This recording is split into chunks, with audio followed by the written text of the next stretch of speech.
Hello everyone, I hope everyone's doing all right with this quarantine time. I know everyone's going a little bit stir crazy. Today we decided to do something a little bit different. Rather than our normal episode to finish off this season, we're actually going to compile some of our favorite promos from throughout the episodes from the first season and the second season, so we hope you enjoy.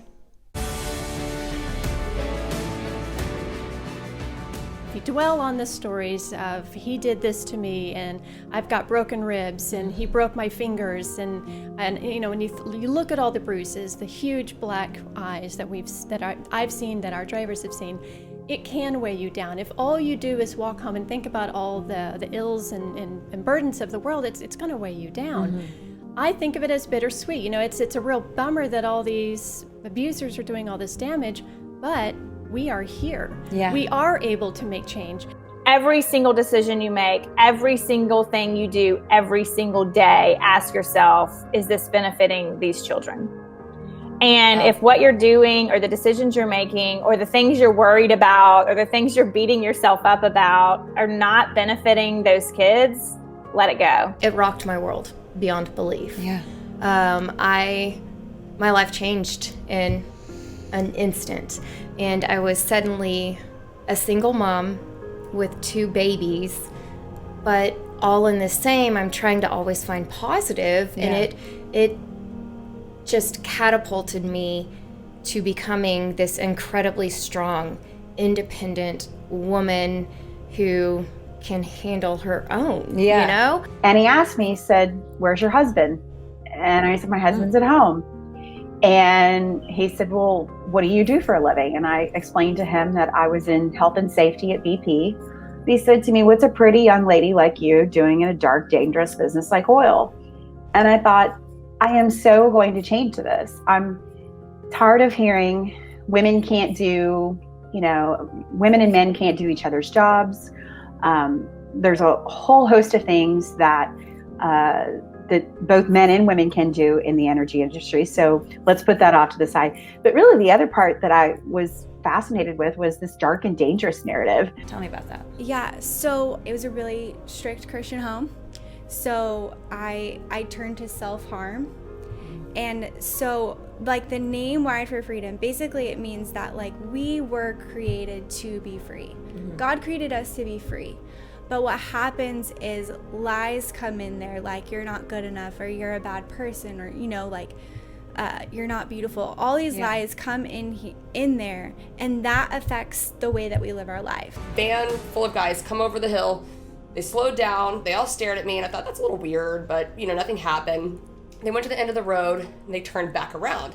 And it was the first time in my head I was like, oh, man, like, okay, this is maybe there's nothing's gonna happen, Right. But it was the first time I started thinking, well, you get that gut feeling. Yes, I'm like, what am I gonna do if they stop? Like, it's one me versus there was like 5 or 6 guys in the van. Yeah, and I'm like, I'm in the middle of nowhere. I've got my cell phone with me, but what good is that gonna do when am I gonna call the cops, or am I even gonna tell them that I'm not right now? It's very easy with social media and media in general to look at others and see these successful, strong people, and every single one of us, human beings, especially women, are fighting battles that maybe no one can see. Like on the outside, I look healthy and I show up places and people have no idea what I deal with at home or what it took me to get there. Mm-hmm. And I think it's really important that everyone realizes that and realizes they're not alone in whatever struggles they're facing. I was 6, my sister was 8, my brother was 4. She had a bath time routine for all of us. Mm-hmm. And it was so uncomfortable. I didn't know what sex was. I didn't know what pedophilia was. All I knew was what she was doing was not right. Everybody has a story. Everybody has a struggle. God allows those struggles. We don't want those struggles, but He allows those struggles to mold us into what He wants us to be. And I just learned, if I want to make something of myself, I am not going to repeat that cycle. And so many people repeat cycles of poor behavior. I was not going to do it. It looks really glamorous on the outside, but what people don't know is behind all that social media hype, some people could be dying. Here's the bottom line.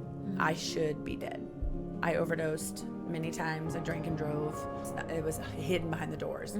And there was a lot of abuse going on physically. And so behind the scenes, music kept me alive.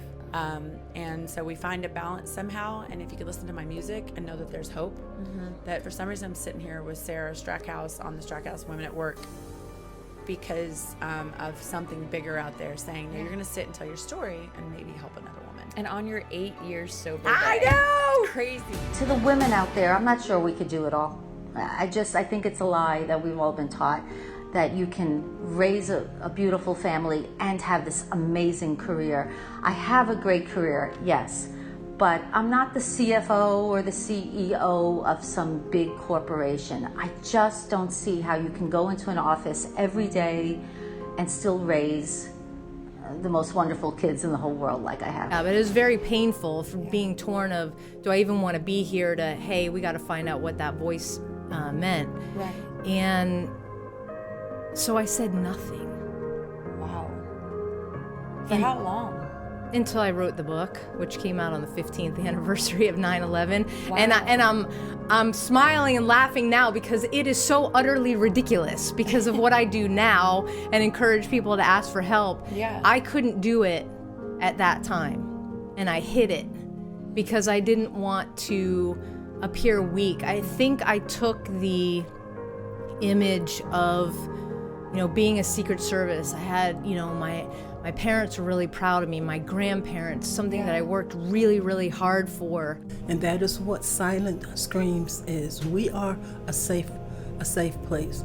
You can't talk to everybody because everybody's not going to understand, but you find somebody that you can tell what happened to you, and you speak to them, and they will guide you to the proper places. All these things go through your mind, and maybe it's more for women than men. I'm not sure if men experience this. Yeah. But it's a little bit of, you're insecure and you're not comfortable in your skin now and who you are. So that's really the dark side, and that can also maybe tweak your hormones a little bit too, that some people don't realize that getting at such a low body fat percent for women is not something that we can or really should maintain.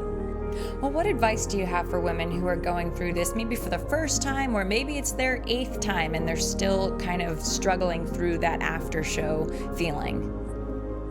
If there's one thing I can say, it's even though you're feeling that and experiencing that, no one can take away your accomplishment. The most important part for any young person, doesn't matter, male, female, whatever you're starting, is to not listen to people say that something's hard or it can't be done. I'm not saying that you don't do your due diligence, but right. It really, everything is hard. Yeah. It's not easy to be a doctor. It's not easy to be a journalist. It's anything worth doing is going to be probably very, very challenging. Right. So listening to people say, well, something's really hard, that was the greatest lesson my mother gave me. I think a lot of women put an unusual amount of pressure on themselves to make things perfect, and you don't have to.